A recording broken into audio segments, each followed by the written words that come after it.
Coming up at 11, road crews are preparing right now for the winter weather ahead.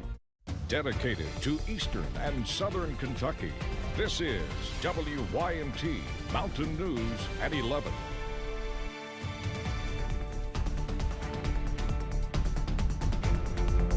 Good evening, I'm Olivia Calfee. A wintry mix is possible tonight and into Tuesday with rain, sleet, snow, and freezing rain possible. Meteorologist Evan Hatter has the latest on this first alert weather day, including a winter weather advisory. Evan? That's right, Olivia. We are now just less than 1 hour away from that winter weather advisory taking effect for most parts of the mountains out there as we head through tonight. Here's the view outside from 3 of our locations. London now sitting at 40. Temperatures continue to drop. Same thing here in Hazard at 41. You can see the low clouds in London. Pikeville's still at 44. But we're bringing colder air in. You see plenty of us. Harlan's still in the 50s. Everywhere else falling through the 40s. We're getting close to freezing in our northern communities. Moorhead's at 32, Irvin's at 34. And yes, we're watching that rain-snow mix line move closer to the region. In fact, we may be even seeing some of that mix right now into Moorhead. Let's throw the freezing line on there. That's what that blue line is. Kind of looks like a gummy worm that got a little too much sour powder on it. It's continuing to push off to the south and east, indicating the potential for that mix starting to work into the northern part of the region as we head into tonight. That winter weather advisory in effect for everybody, but those folks along the Tennessee and Virginia borders from midnight through 1 p.m. Olivia, I'll have the very latest on the latest timing in a few minutes. Thank you. Road crews are prepping for the possibility of winter weather. As Evan said, the threat extends beyond tomorrow morning. WYMT's Keaton Hall has more. It's late January, and that means most of Kentucky is under a winter weather advisory. And road crews in eastern Kentucky are getting ready. After we talked to the Weather Service today, we decided that we need to bring our crews in at midnight to make sure that the salt trucks are filled and ready to go and have a crew on standby. Crews are unable to pre-treat this system. Drivers should allow for extra time tomorrow morning to get where they're going. Part of the problem is that if it starts out as rain, we can't pre-treat. The rain would just wash that off, and it seems like every system that we've had this year has started out as rain first. Freezing rain and ice are more resistant to road chemicals, so black ice and slick roads could be an issue. It's vital that the people listen to the safety messages and heed them, because we don't want to see any tragedies out there, especially if they could be avoided. And the threat of icy road conditions isn't over after Tuesday morning. Another system is moving in Tuesday night. It's just like a second round of the same types of dangers that you had overnight Monday night into Tuesday morning are possible for overnight Tuesday into Wednesday morning. Elkins urges common sense driving, saying while snow may offer some traction, no one can drive on ice. In Breathitt County, Keaton Hall, WYMT Mountain News. In a release on Monday, Governor Beshear said to please do your part to be safe by slowing down, giving yourself more time to get to your destination, and drive alert. 2 people are dead following a crash in the Allen community of Floyd County this morning.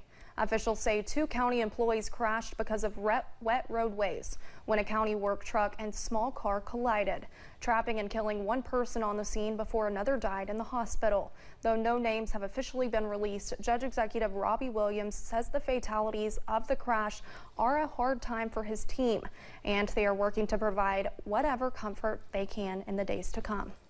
We want to send our condolences out to the family. There was some folks that were deceased, and we will reach out to the families. We just probably be the end of the day, maybe into tomorrow, till we get all the specifics. Williams said the truck only had 1 passenger while the car had 4, a mother and 3 children. The driver of the truck was not seriously injured.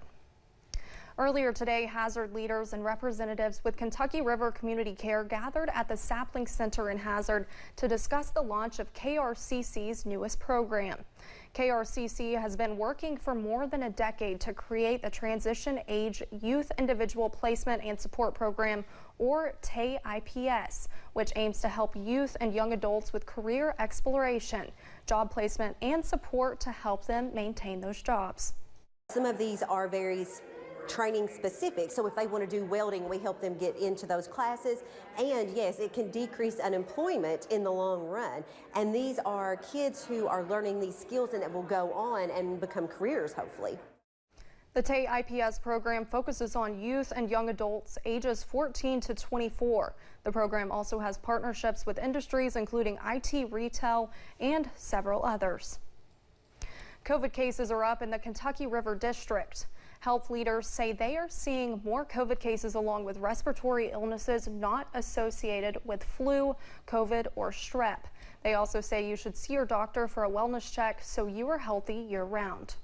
A lot of us have put off our routine screenings, cancer screenings, colonoscopies, lots of different things during the pandemic have been delayed and postponed. So it's a good time to just take a good account of our health status.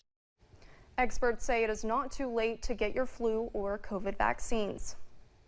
CVS Health, one of the largest drugstore chains in the U.S., is expecting to cut pharmacy hours at 2/3 of its 9,000 locations by March. Citing staffing constraints, Walmart and Walgreens have already announced they will reduce hours at their stores too. Kelsey Soto is talking to the University of Kentucky's Pharmacy School about the changing landscape of retail medicine. With one of the top pharmacy programs in the country at the University of Kentucky, Lexington has been somewhat shielded from staffing challenges at local pharmacies. Professor Frank Romanelli says many people come to school here, fall in love, and never leave. But many graduates are no longer pursuing traditional retail medicine.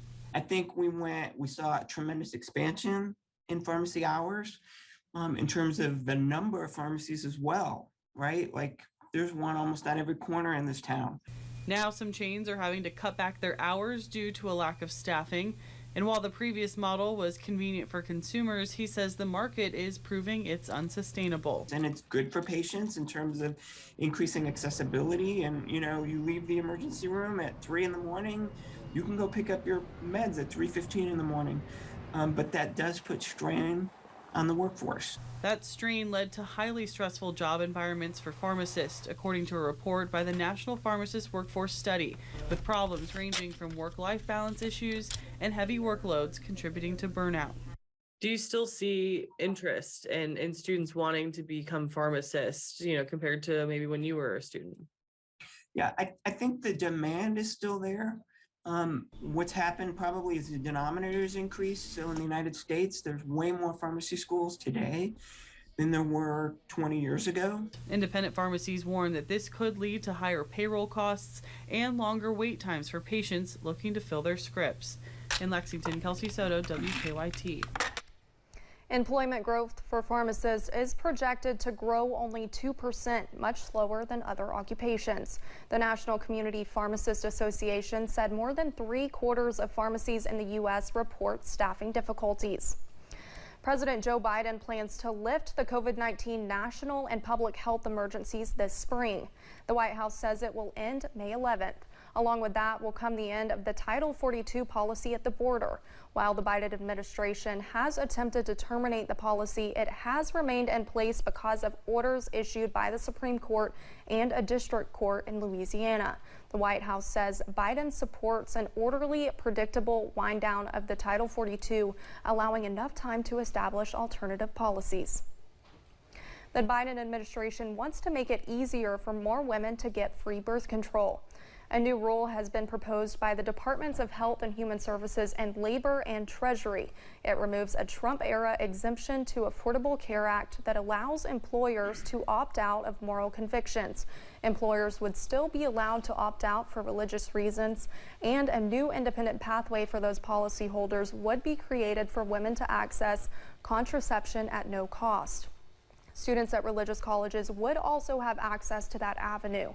HHS says the proposed rule would impact more than 100 employers and 125,000 workers. It now enters a public comment period and will not be finalized for several months. Coming up on Mountain News at 11, the latest on the Tyree Nichols investigation amid the calls for nationwide police reform. More unsettled weather on the way through the work week. In fact, we got rain already moving into some spots. The breakdown on our wintry weather next.